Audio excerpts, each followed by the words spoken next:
видеогоор бид нар ампрын хуулийн талаар авч үзнэ. За тэгэхээр ямар нэгэн А гэсэн гүйдэл гүйж.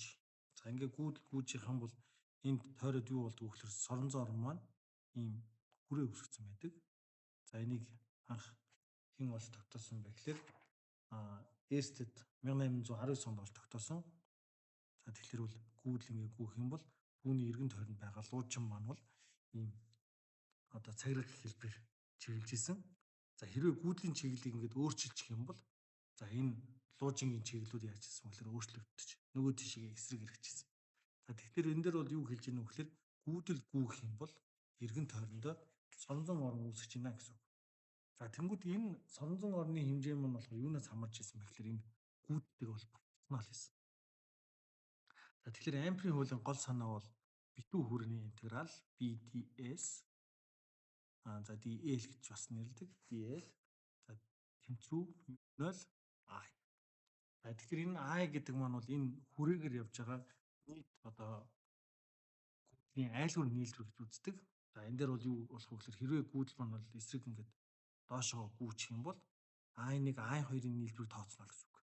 За тэнгууд чиглэл эсрэг болчихгоо юу болох вэ гэхээр энэ дээр бол I2-аас асах нь I1 ч юм уу те аль их гүйдлээс нь бага гүйдлийг хасаад тэрнийхэн дагуу тодорхойлдог гэсэн үг.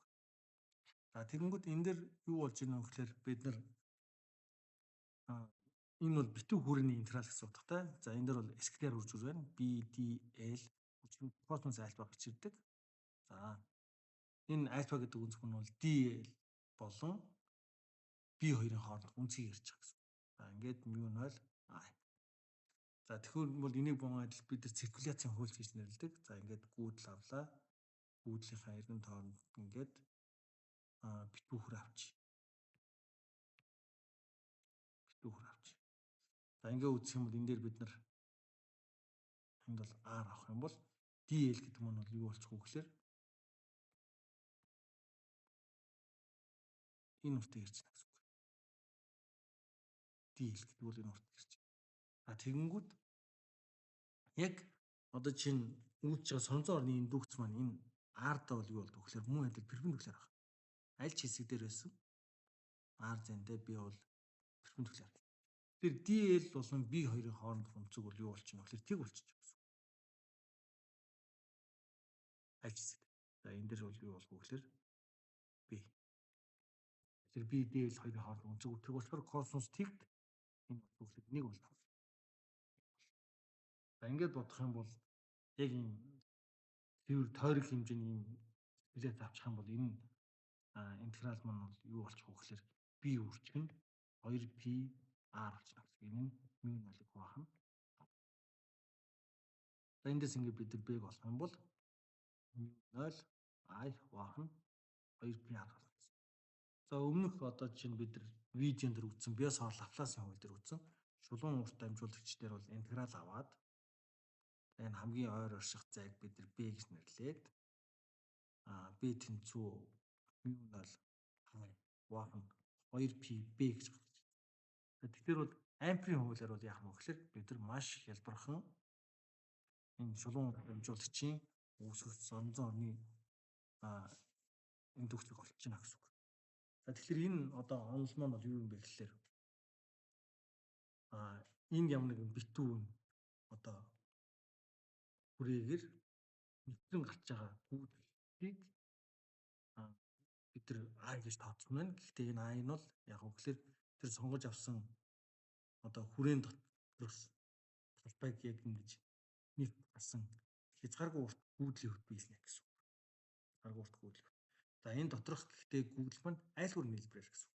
За тэгэхээр магадгүй яг эсрэг чиглэлтэй юм гүйдэл гараад ирэх юм бол энэ дэр бол I2 I1-ийн нийлбэр за эсвэл дээшээгээ дахиад I3 гараад ирэх юм бол ер нь чиглэлээ тооцоод бид нар энэ I гэдгийн хооронд I1 нэмэх нь I2 хасах нь за энийг I1 гэж хасах нь I1 за тэгэх юм бол энэ I3 ийм хүмээгээр бид нар чиглэлээ тооцоод гаргаж ирнэ гэсэн үг.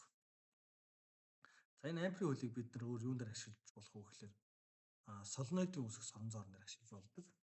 За бид нар ингээд солноид авъя.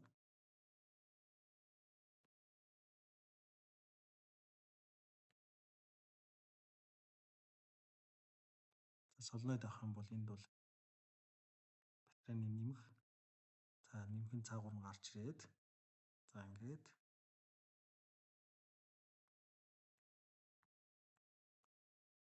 Ингээд байна гэсэн үг. За битрийн нэмэхийг хасах гэж үзэх юм бол битрийн нэмэхээс хас руу гүйдэлгүй. X-ын гүйдэлгүй. За бид нар яг ажиглагчийг эндээс нь ингээд харж байна гэж үзэх юм бол энд ингээд харах юм бол бидний хувьд бол ингээд тойрсон юм гүйдэлгүй гэж байна.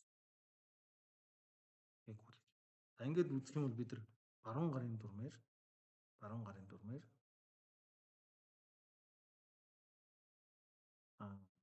хүрээлж байгаа бүрэн хуруу маань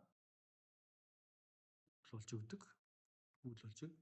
За энэ B бол юу болох вэ гэхээр соронзоор болж өгдөг. За тэгэхээр энэ яг баруун гараа ингээд үзэх юм бол эртний уруу маань энэ хэсгээр бол цаашаа гарч ирнэ. Нэгний B бол цаашаа. Тэгэхээр энэ ажиглагч эндээс ингээд харах юм бол энэ жижиг хэсэг бүрийн үүсгэж байгаа B бол эндээс нь ингээд ийшээ гарч ирнэ гэсэн үг B. Тэгэхээр бид нар солиноидыг юугаар үзэж болдог гэхээр энэ баар соронзон орноор төсөөж болдог. За одоо чинь энэ бол ямар нэг юм соронзон болчихж байна л гэсэн үг санаа. N S гэсэн. За тэгээд соронзон орн маань бол N-с гараад за тэгээд битгүү яах нь тойроод хүрээд ирдэг. Ийм маягаар. Тэгэхээр ийм маягаар соронзонтой бид нар яах вэ гэхээр төсөөж болно. За N-с гарч байгаа B-г ингээд загварчлаа гэсэн. Тэр энэ солиноидыг бид нар ийм баар соронзонтой төсөөж болно. Тэгээд бид нар үүнтэй одоо чинь N-S гэсэн соронзонг ойртуулбал яах юм бэ гэж. N байх юм бол хоорондоо түлхэлцэн. За SN болчих юм бол яах вэ гэхээр ишигээ байгаа чинь тэгэхээр энэ хоёул хоёрондоо таталцах маягтай. Ингэж бид нар солиноид үүсэх соронзон орн тодорхойлж байна. За нөгөө талаас бид нар юу гарч ирдэг вэ гэхээр солиноидын гадна талын соронзон орн хэмжих юм бол тэг байдаг. Тэг байдаг. За тэгэхээр эндээс ингэ үзэх юм бол бид нар гаднах талын соронзон орн тэг.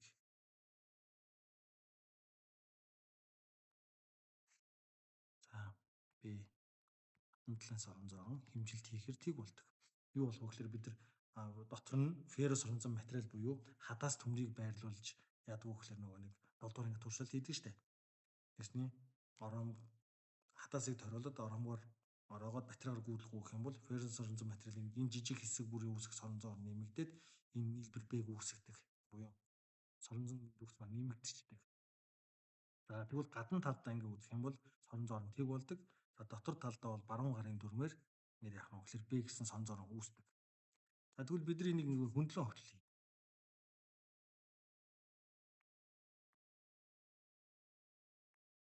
За хөндлөн огтлол хийх юм бол юу болох вэ гэхээр бидний солиноид юу гэж хэлчих вэ гэхээр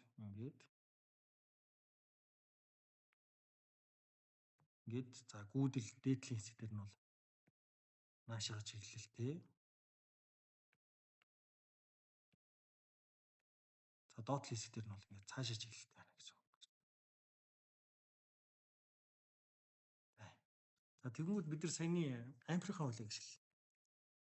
BDL бол I. За энийг ашиглая. За тэгэхээр бидний ийм I гэсэн гүйдлийг нэвтрэн өнгөрсөн улбаа авъя.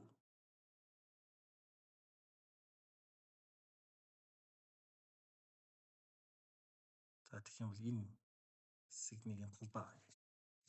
Тэгэнгүүтээ бид нар энэ хүрээний талбай одоо уртыг за одоо энэ уртыг бол одоо чинь L1 G энэ уртыг L2 G за энийг хэдүүлээ A1 G энийг A2 G. За ингээд үзэх юм бол эн чинь циркуляц маань бас чиглэлтэй. За тийм учраас бол энэ L2-ын дагуу ингээд авчих юм бол за энэ дэшигээ энэ болчихсон. Тэр интеграл DL гэдэг маань бол юу болох юм бэ гэхээр A1 нэмэх нь A2 нэмэх нь L1 нэмэх нь L3 болно гэсэн үг. За энэ бол битүү хүрээ. Тэгвэл B-гээр скляр үржүүл. За B-гээр скляр үржүүлнэ гэдэг чинь юу болж байгаа вэ гэхээр A1-ийг үржих нь B. За үржих нь космос энэ хоёрын хооронд өнцөг. За A2-ыг үржих нь B. Үржих нь космос өнцөг. За тэгээд L1-ийг үржих нь энэ L3 биш. L2 байгаа. L1-ийн үржих нь B үржих нь косинус. За L2-ыг үржих нь B үржих нь косинус байна гэсэн.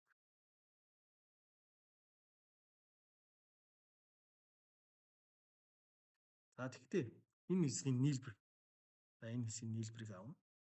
Энэ дээр би ихтэй өнцгөө тавьсангүй. За өнцөг тавих юм бол за бидний хувьд B-г харах юм бол соронзон орны индукс B маань энэ дээр баруун чиглэл байна. Тэр баруун чиглэл. Тэгэхээр L2 B2-ийн хооронд өнцөг энд юу болох вэ гэхээр тэг болно. Тэг. За энд A1 дээр B1-ийг үүсгэж байгаа өнцөг. За энэ бол 90 градус. За тэгэх юм бол A1 дээр 90 градус косинус 90 энд гарч ирнэ. За энд ингээ харах юм бол за 270 градус болчихно. 270. За L1 дээр.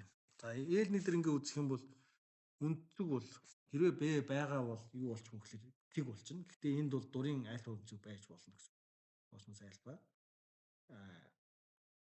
Ямар өнцөг байх нь бидэрт мэддэхгүй байгаа. Гэж үзэл та. Гэхдээ энэ өнцөг бол бидэрт ерөөс огтос хамаагүй. За би гадна талдаа ер нь бол B-гээрээ тойрох юм бол ийшээгээ байх хэрэгтэй шүү дээ. B-нээс ахуулаад S руу очих хэрэгтэй. Гэхдээ ингээд үзэнгүүт энэ гадна талдаа хэмжилт хийнгүүт B аут бол өөрөө тэг болчдөг. Тэгэхээр энэ дээр бид нар L1-ийг үржих нь энэ B аут буюу гадна талын B чинь тэг болно гэсэн. Тэгэхээр энэ тэг болчихно.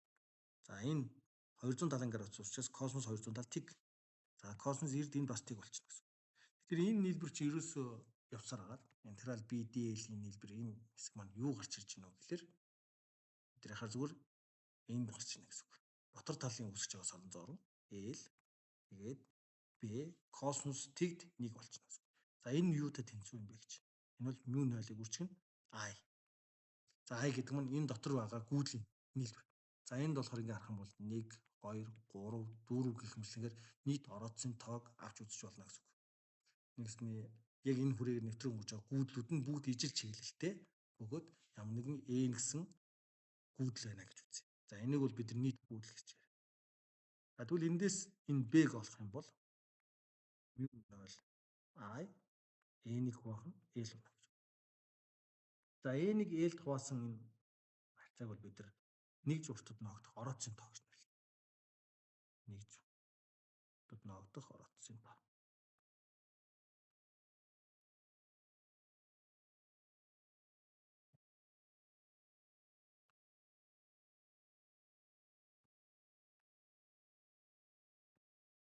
Гэж тэмдэглээд дотор талд нь үүсч байгаа соронзон орны индукс нь μ0 I n байна гэсэн. За энэ бол солноидын дотор талд үүсгэх соронзон орны индукс.